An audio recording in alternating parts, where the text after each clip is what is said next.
Bismillahirrahmanirrahim. Assalamualaikum warahmatullahi wabarakatuh. Alhamdulillah. Wassalatu wassalamu ala rasulillah. Habibina Sayyidina Muhammad ibn Abdillah wa ala alihi wa ashabihi wa mawalah. Amma ba'd. Semoga Allah mudahkan segala urusan Anda, memberikan kebahagiaan dalam rumah tangga. Yang belum menikah, semoga Allah mudahkan untuk mendapatkan pasangan yang menjadi sebab kebahagiaan di dunia dan di akhirat. Diberi keturunan yang soleh solehah. Yang ternyata divonis oleh dokter katanya tidak punya anak. Ketahuilah bahwa surga bukan hanya untuk orang yang punya anak. Banyak orang-orang besar tidak punya anak. Sayyidat Aisyah orang besar tidak punya anak. Artinya jangan sampai hidup ini dibarengi dengan kegelisahan, apalagi marah dengan Allah. Yang tidak punya anak artinya telah dibebaskan oleh Allah dari beban ngurusi anak. Semoga menjadi ahli surga semuanya. Yang punya anak, yang tidak punya menjadi ahli surga semuanya. Yang menikah bahagia, yang belum menikah segera mendapatkan pasangan. Baik, kita lanjutkan. Ada satu hal yang sering kita dengar di dalam urusan amalan, ada istilah makruh. Apa itu makruh? Makruh adalah sesuatu hal yang jika kita lakukan tidak dosa. Tapi jika kita tinggalkan kita dapat pahala. Maksudnya apa? Jika kita tinggalkan itu lebih bagus. Namanya itu makruh. Tapi tidak dosa kalau kita lakukan kemakruhan tersebut. Seperti halnya di dalam puasa ini ada banyak kemakruhan, ya, makruh. Kemakruhan di dalam puasa. Contoh, membatalkan puasa itu kan menelan, memasukkan sesuatu ke lubang mulut. Maksudnya memasukkan, ini juga kami isyaratkan tentang fikih praktis. Kalau ingin belajar fikih praktis ada yang membatalkan puasa. Ada 9 hal yang membatalkan puasa. Di antaranya adalah memasukkan sesuatu ke salah satu lubang yang 5. Dan lubang 5 itu di antaranya adalah mulut. Memasukkan sesuatu ke lubang mulut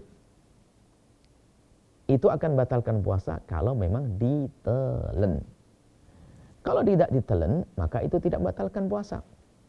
Contoh, Anda masukkan es krim ke dalam mulut, yang enggak batalkan puasa, asalkan jangan ditelan. Itu saja.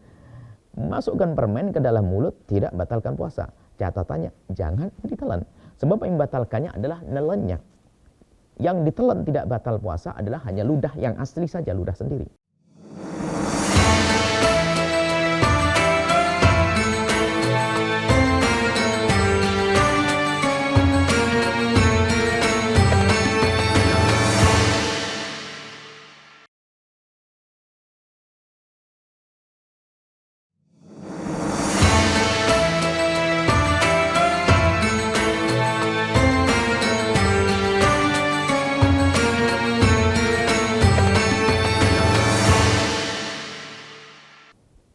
Baik, ini sebuah contoh kemakruhan. Makruh banyak kemakruhan yang sering kita dengar disebut makruh. Tapi harus kita paham biasanya, makruh itu tidak haram. Jangan dijadikan kemakruhan itu seperti keharaman. Sehingga kadang kita menghentikan orang dari kemakruhan seperti kita melihat orang melakukan keharaman. Jadi tidak bijak lagi. Selagi makruh ya kita katakan makruh. Selagi makruh kita katakan makruh. Cuman hendaknya semua dari kita, biarpun itu kemakruhan, maka hendaknya jangan dilakukan sebisa mungkin. Ya, makruh itu banyak. Misalnya waktu kita junub, lalu kita makan itu makruh. Hendaknya kita mandi dulu. Kalau makan juga sah. Ya, ini makruh itu banyak.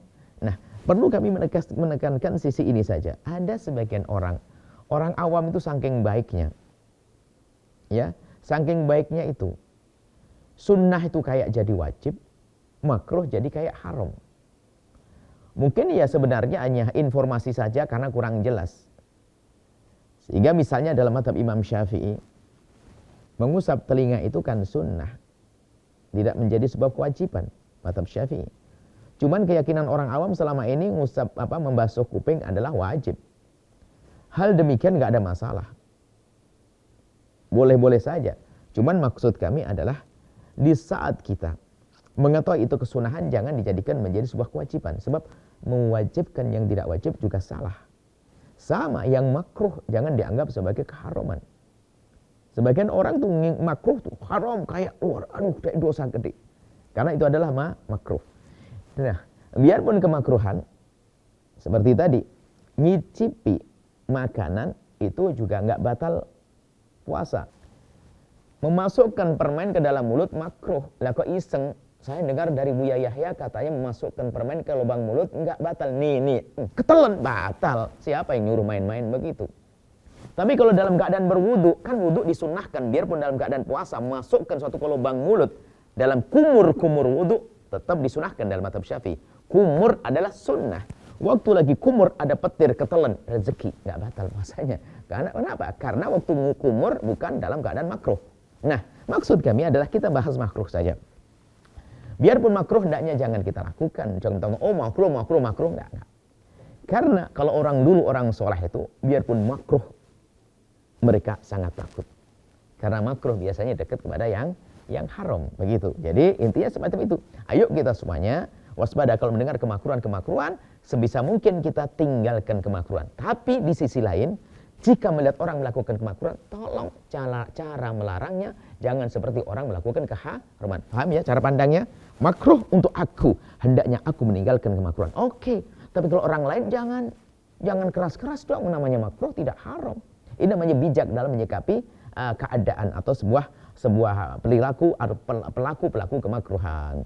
Semoga Allah memberikan pada kita satu sikap yang bijak sehingga tidak mudah menyakiti orang, ya. Semoga Allah memberikan pada kita kemuliaan di dunia dan di akhirat, menjadikan kita hamba yang saling mencintai karena Allah Subhanahu wa taala, dan semoga Allah mudahkan kita untuk mengamalkan kesunahan dan Allah mudahkan kita untuk menjauhi kemakruhan sehingga kita bisa benar-benar maksimal sempurna dalam melakukan ibadah-ibadah dan menjauhi larangan-larangan. Nuhibbukum fillahi, kami cintai Anda karena Allah. Assalamualaikum warahmatullahi wabarakatuh.